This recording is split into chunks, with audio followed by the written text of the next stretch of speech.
Sem mais delongas, então, vamos convidar a nossa primeira palestrante da noite, né? Estou muito feliz dela estar aqui. Ela tem sido uma figura importantíssima na vida de muitas pessoas, inclusive na minha. E eu espero que vocês gostem do bate-papo tanto quanto eu com certeza vou gostar. E já vão fazendo suas perguntas para, no final, a gente poder aproveitar dessa presença ilustre e que veio tão carinhosamente aqui estar conosco essa noite. Recebam com muito carinho Miriam Tsugawa.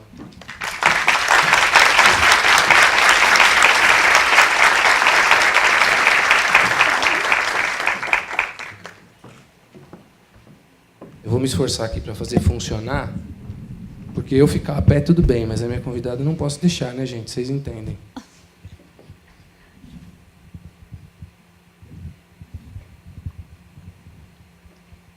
Funcionou. Obrigado, Flavito. Qualquer coisa, recrutamos você novamente. Miriam, obrigado de você estar aqui. Obrigada. Muito legal. Eu que agradeço. Obrigada. Espero que a nossa conversa possa trazer luz. Amém. Obrigada. Como nós estamos numa noite um pouco mais fria, nós optamos por começar com o ar desligado.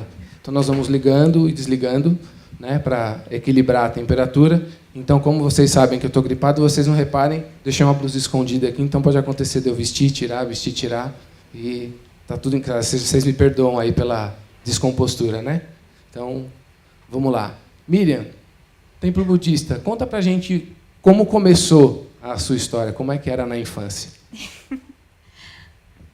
Pois é, o templo budista, na minha infância, foi um lugar muito familiar, porque a minha avó era uma monge budista. Então, eu ia para o templo na Liberdade desde os meus 4 anos. Eu acho que eu nem caminhava direito, na verdade. Eu já ia para o templo budista, ficava com ela lá. E ali eu passava os dias, né, com os monges. Como que era para uma criança estar num lugar tão aparentemente sisudo, pelo menos para quem não conhece, né? Como é que era? Era um ambiente realmente mais sério, né? Não poucas crianças ali, ou nenhuma. Eu, às vezes, era a única criança ali fazendo arte com os monges, né? E eu lembro que, muitas vezes, a minha avó, semanalmente, tinha a cerimônia do chá, e, na cerimônia do chá, eu era convidada a ficar também naquela seriedade, né? Com todo o ritual. Só que uma criança não aguenta muito toda essa seriedade. Então, eu aprontava um pouquinho, né? Eu levava... Os monges reagiam como? Eles até me acolhiam bem, com paciência, com muito amor, porque com todo aquele ritual, na verdade, com 4, 5 anos, eu gostava daquele salgadinho, pingo douro. Uhum. E eu levava para a cerimônia do chá. Então, na cerimônia do chá, enquanto eles estavam sérios, eu deixava o pingo douro rolar. Então, enquanto o pingo douro rolava, os monges ali, aí eles me acolhiam, me devolviam o pingo douro. Eu dava o pingo douro, eles me devolviam. Então, era para mim era uma grande brincadeira, né? Ali depois, só ao longo dos anos que eu fui entender o quanto tudo isso foi muito importante para mim, né? A sua avó era japonesa? Minha avó, sim. Os meus avós eram do Japão. Eu sou a 3ª geração aqui no Brasil. A minha avó está logo ali atrás do... essa é a monja a Myoen. Monja como? Myoen. Parecida com uma monja famosa, né? Nós gostamos muito, né? Que é a monja Koen, né? Koen, aham. E, se eu não me engano, a minha avó falava muito da monja Koen quando ela estava iniciando, né, no templo budista, no Zen budismo, que é esse templo na Liberdade. Na verdade, aquela foto ali é uma foto mais recente, né? Então, ela está bonita. Minha avó foi uma das pessoas que ajudou a construir aquele templo. Mas, nessa época, era uma casa, né? E era uma das primeiras brasileiras, a monja Koen, a frequentar o templo. Agora, você é uma neta de japoneses, mas você é brasileira, então para você Sim. A língua portuguesa foi sempre tranquila. Ah, muito. Não, não é só que não, né? Hashtag só que não. Porque tive muitos desafios com a língua. Bom, na minha infância eu fui primeiro até hoje, né? Eu tenho alguns problemas ainda com a língua portuguesa, mas eu creio que superei muitas delas. Mas na infância, eu, além de falar japonês em casa, os meus pais falavam até português para que eu não passasse muitos apuros, mas não adiantou muita coisa, porque eu fiz a minha primeira língua, na verdade, eu fui alfabetizada em japonês. Então, aos 4, 5 anos de idade, eu já estudava o japonês. Então, quando eu entrei para a primeira série, né, eu estudei no Colégio Claretiano, aqui em Guarulhos. Quem aqui estudou no Claretiano? Rapaz, ó, muita gente. Então, a minha primeira série foi ali. E eu, como eu já sabia escrever, sabia fazer algumas coisas, eu não passei pelo prézinho, né, o ensino fundamental. Fui direto para a primeira série, estava com 6 anos e meio, e realmente eu não compreendia por que a língua portuguesa, né, eu tive muitas dificuldades, não só com L e o R, que é comum até hoje, né? O R e o L, eu trocar o R pelo L, o L pelo R, mas o X, o CH, eu não entendia porque xícara era com X, né? E chácara com CH. Porque chuchu é com CH. Chuchu é com X, né? É com X? Chuchu é com X? CH? Xixi, eu acho que xixi é com X. Então, porque tem um padrinho meu que ele me chama de chuchu e eu a ele, né? E eu que sempre trabalhei em comunicação deveria saber, mas o nosso chuchu é com X. E tá certo. E tá certo. Porque aí Xuxa com X, né? Xuxa com X. É. Chuchu com CH e xixi com X, né? Eu não entendia isso. Pelo visto eu também não. Né? E massa com 2 S's, maçã com C cedilha. Né? Então, para mim, a língua portuguesa sempre me causou um certo pânico. Né? Como é que você resolveu isso? Porque você estava na escola, tal, o que...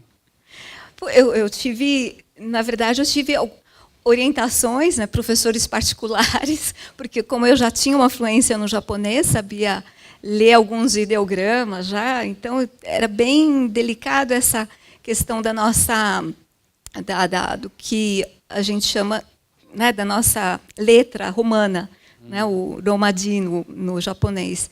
Então, eu tive professores particulares, né, que me ajudaram nesse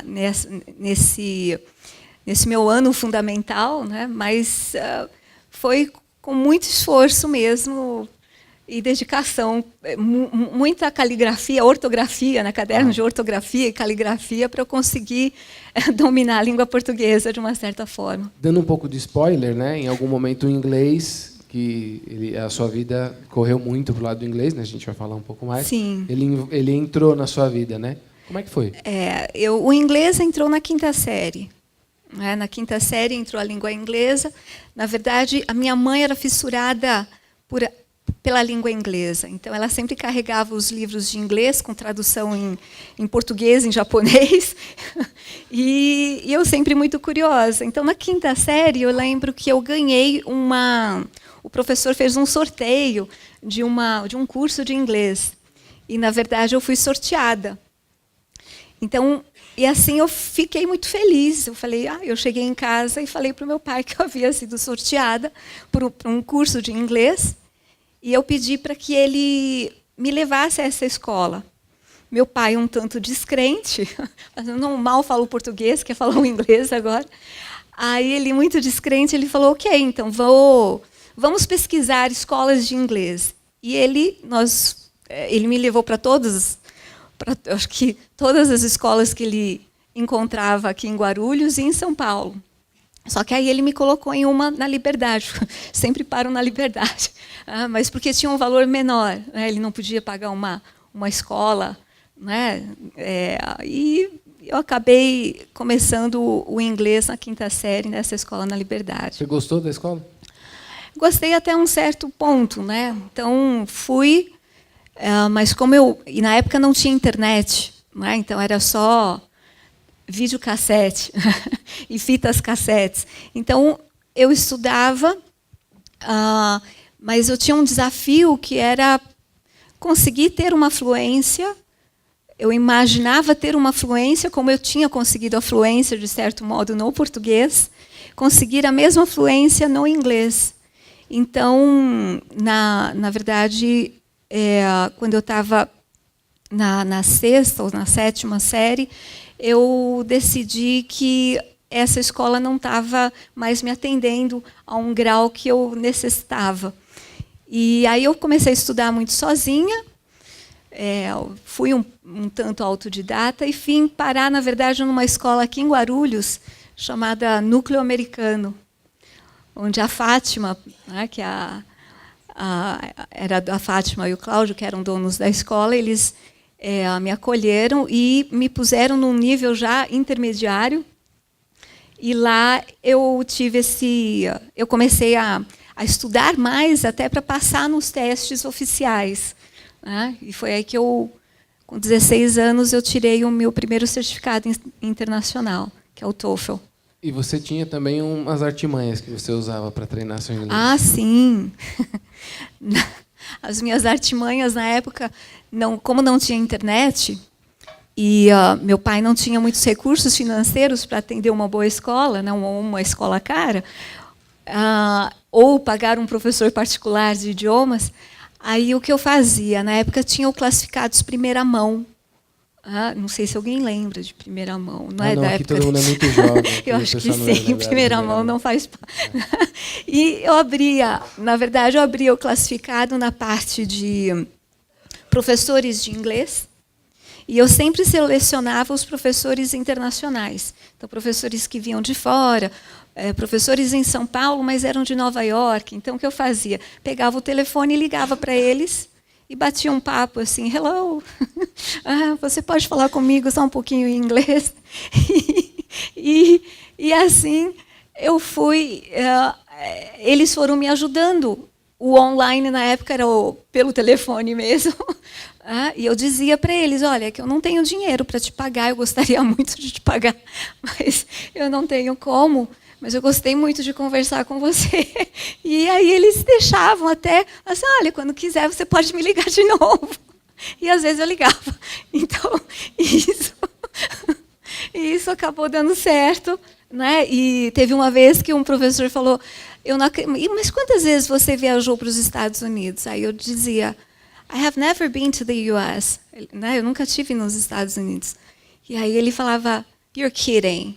Você está brincando. You're kidding. Nossa, aquilo para mim era... Uau!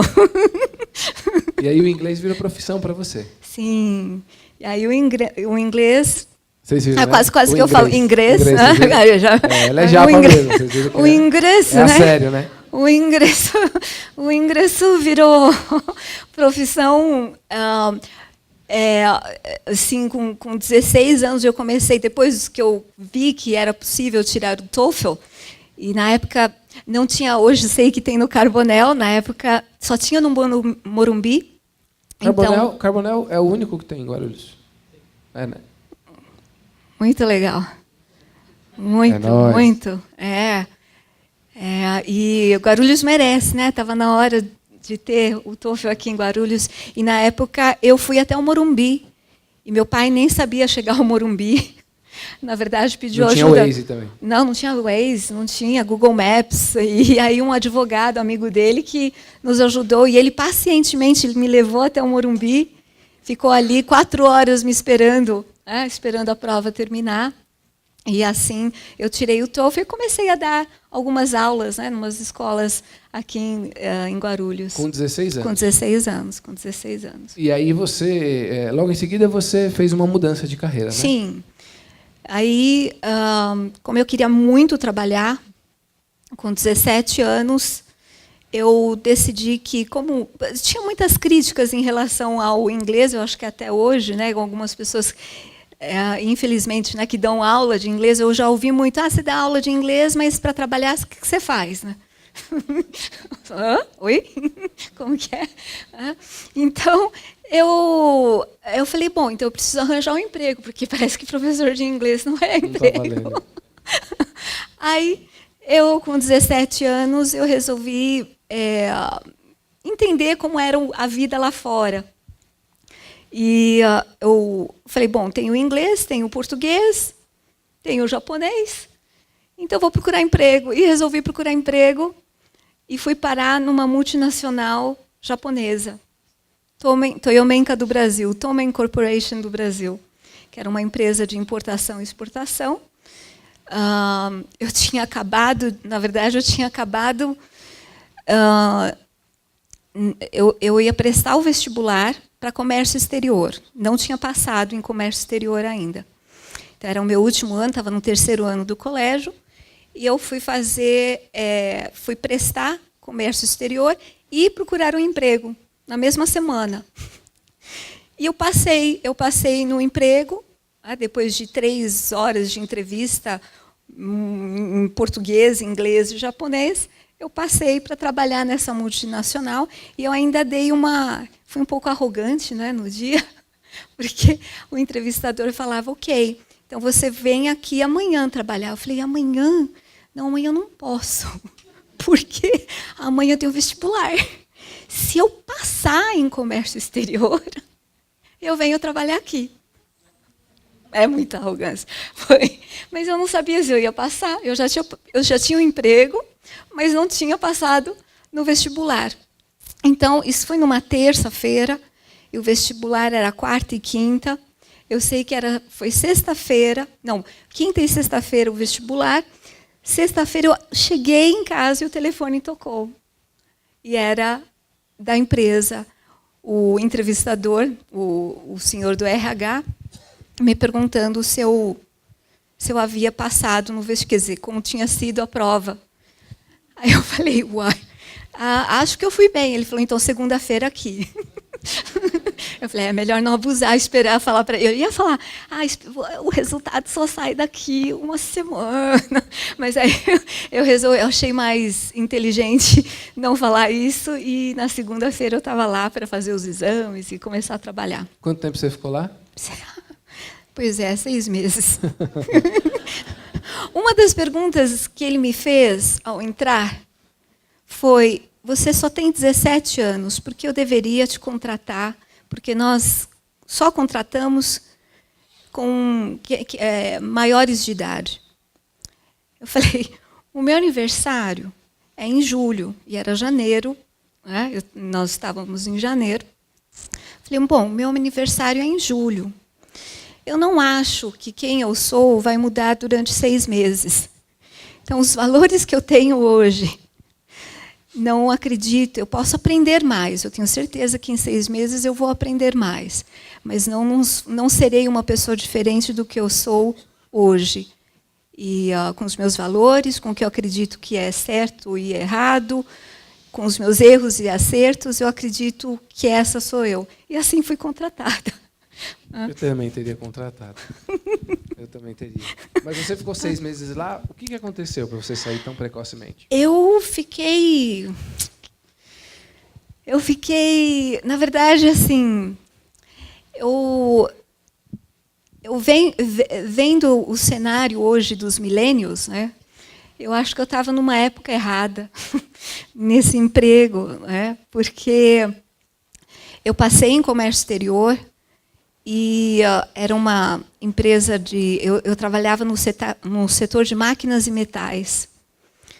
E eu queria trabalhar despachando, né? Fazendo documentações de navegação ali, e eu queria aprender. E eles não me passavam. Como é uma empresa japonesa, japoneses, as mulheres, né, na época ainda também, tinha uma hierarquia para respeitar. Ok, eu entendi essa hierarquia.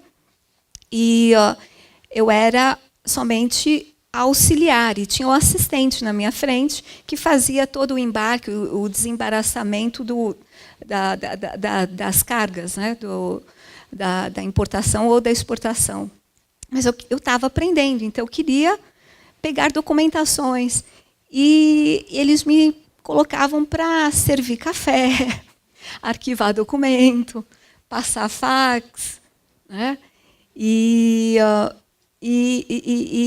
ao mesmo tempo, eu estudava muito, e eles viam que eu estava estudando, que eu conseguia acompanhar as navegações, mas eles não me deixavam. Então, eu resolvi... na verdade, eu fiz também uma outra ousadia, que foi convocar a diretoria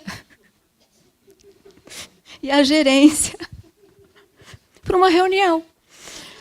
Eu falei, olha, 3 horas de entrevista, né? Uma em português, outra em japonês, outra em inglês, para eu servir café, passar fax. Tá certo, não, isso, né? Aí ele disse, não, mas é que você tem que ter paciência, né? Aos pouquinhos você vai pegando. Eu falei, entendo. Mas então eu vou aprender. Aí ele fala, não, vai, e a gente vai deixar você fazer as coisas. Eu falei, ok. E aí passou mais 2 meses, né? Já era maio, por aí, abril, maio. Eu falei, e no dia seguinte realmente funcionava, eles me passavam coisas para fazer. Só que depois de uma semana esfriava, já não me passavam mais. Então, eu falei, nossa, o que é isso? Ok, aí eu voltava a servir café, atender cenários ali, situações que não eram... Eu acreditava que eu poderia dar mais. Então, na segunda reunião, eu convoquei a segunda reunião. E não satisfeita, eu disse, olha, essa é a segunda reunião. Se eu chamar a terceira, é porque eu não fico mais aqui. Aí sim, hein? E aí, naturalmente, houve a terceira. Né? Antes do meu aniversário. Não chegou a completar 18 anos? Não cheguei a completar 18. E aí, aí eu falei, bom, aí no dia que eu convoquei, eu sei que todo mundo gelou, porque todo mundo sabia. E eles iam para a reunião. Né? Depois do expediente. Bonitinhos eles eram, muito fofos eles, me atendiam. E aí eu, uma pirralha, não tinha 18 anos, e eles foram para a reunião, o diretor, a gerência. O diretor pediu para eu ficar. Nossa, mas... eu falava, mas... E alguns outros diretores me queriam para o outro setor, então eles queriam que eu fosse transferida para um outro setor. Mas eu falei, acho que essa não é uma vida que eu quero para mim. Eu senti os 6 meses ali, em 1900 e bolinha, né? Era 90, não era 90, era 89, 90. Eu senti o peso do mundo corporativo ali. 6 meses ali, eu tomei uma decisão se eu realmente queria aquela vida para mim mesmo. Né? Nosso Júlio Ganico diz que saber o que você não quer já é um grande passo, né? E aí você voltou a dar aula? E aí eu voltei a dar aula. Eu desencaixotei todos os livros que eu tinha encaixotado. Eu falei, vou começar a dar aula. E eu, na verdade, na época, eu também tranquei a minha faculdade de comércio exterior. Então, eu lembro que chegou em novembro, e eu fui na administração da faculdade, o financeiro. Eu disse, eu falei, o que precisa para trancar a matrícula? Aí ele falou, pagar a mensalidade desse mês e do próximo. Eu falei, e se eu não pagar? Aí ele falou, não, aí você perdeu o ano. E eu tinha notas boas. Eram 8, 9, 10. E aí eu falei, então, tem jeito. O dinheiro que eu tenho é para pagar a matrícula de uma outra faculdade. E eu não tenho esse dinheiro para trancar a matrícula. E pagar mais uma mensalidade. Então, cancela. Aí o atendente olhou para mim e falou, espera, eu vou explicar de novo. Se eu cancelar, você perdeu o ano. E olha só, ele não queria cancelar. Eu falei, querido, mas eu não tenho. Eu preciso cancelar, porque esse dinheiro está reservado para eu fazer a faculdade de tradução e interpretação. E é o que eu quero fazer. Eu falei, paciência, se não der para eu... Aí ele falava, ele tentava me convencer, mas e se você se arrepender depois? Eu falei, ué, se eu me arrepender depois, o que eu tenho que fazer? Não é o vestibular? Faço o vestibular de novo e faço mais um ano de administração. E saber largar faz toda a diferença para avançar às vezes, né? Eu vejo muitas pessoas que dizem, mas eu não consigo, eu não posso, porque senão isso, senão aquilo, tal. E às vezes o que você precisa fazer é uma ruptura drástica para se colocar em marcha na sua direção, né? E aí você continuou, quando você voltou, você começou a dar aula para uma turma. Sim, eu tinha alguns alunos, né, particulares. Então eu voltei a dar aula, comecei a faculdade de comércio exterior, de letras, com habilitação em tradução e interpretação, e comecei a dar aula, né, na minha sala, né, em casa. Crescendo. E ali foi crescendo. Então, com um aluno, aí daqui a pouco tinha 2, daqui a pouco tinha 3, e assim foi avançando. Até que? Até que em 91, 92, eu já tinha uma escola, né? Tinha uma escola de inglês, chamava-se Polímnia Centro de Idiomas, era uma musa, na verdade, uma musa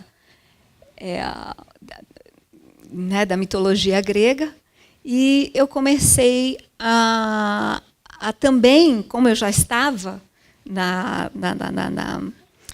fazendo tradução e interpretação, eu também, e a minha paixão é línguas, então eu falei, eu preciso praticar também, exercitar esse meu lado da interpretação. Então, já no segundo ano da faculdade, eu fui convidada para participar de feiras de metafísica, que eram no Anhembi. Então, eu fazia interpretações, trabalhos de interpretação nessa feira. Eu acho que eu passei uns 5 anos fazendo interpretação para, enfim... Que galera que você encontrava lá? Monges tibetanos, ufólogos, médiums, não é?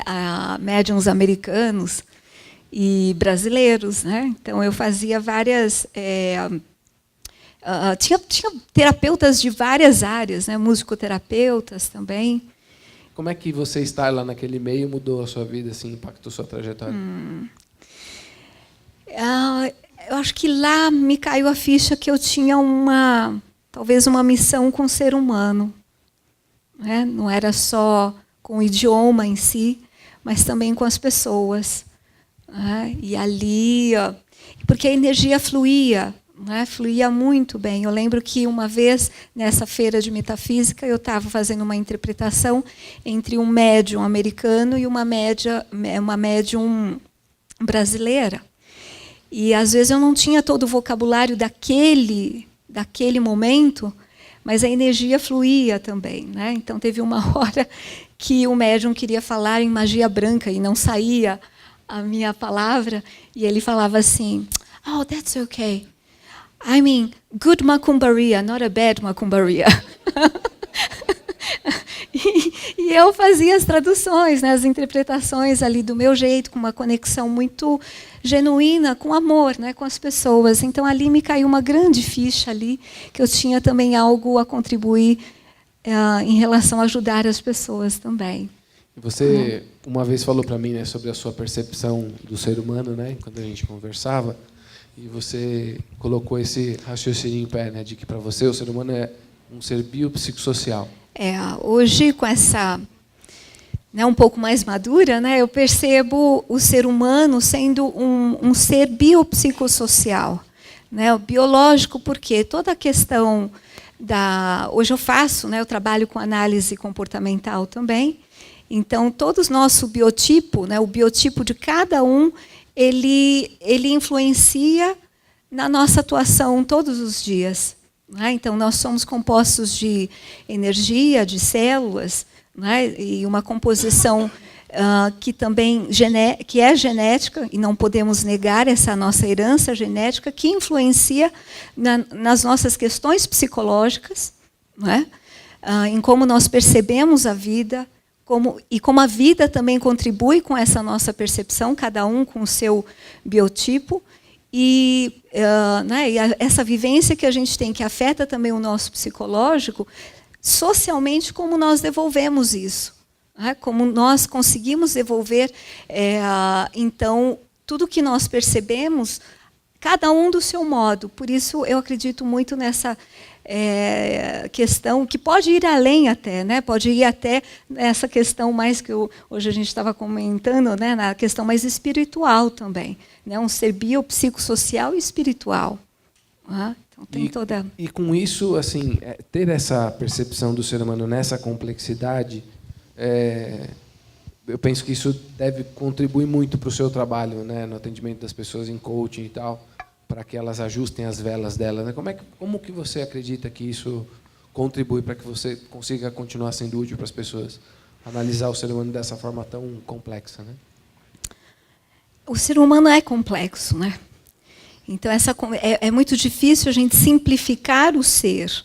Então eu acredito que com essa visão mais integral do ser humano e a compreensão de onde cada um pode se encaixar dentro do meio em que vive, o meio em que trabalha, o meio em que tem os relacionamentos, né, interpessoais, eu acredito que ela se... Hoje em dia a gente fala muito em né, você precisa se autocontrolar, ter um autogerenciamento, mas eu acho que a gente não consegue ter um bom autogerenciamento se nós não nos autoconhecemos. Então, o caminho do autoconhecimento e então termos o autoconhecimento e, por isso, o autogerenciamento e, então, o autocontrole, senão não. Com tudo isso, qual que é o propósito da sua vida? Você encontrou ele relativamente cedo, né?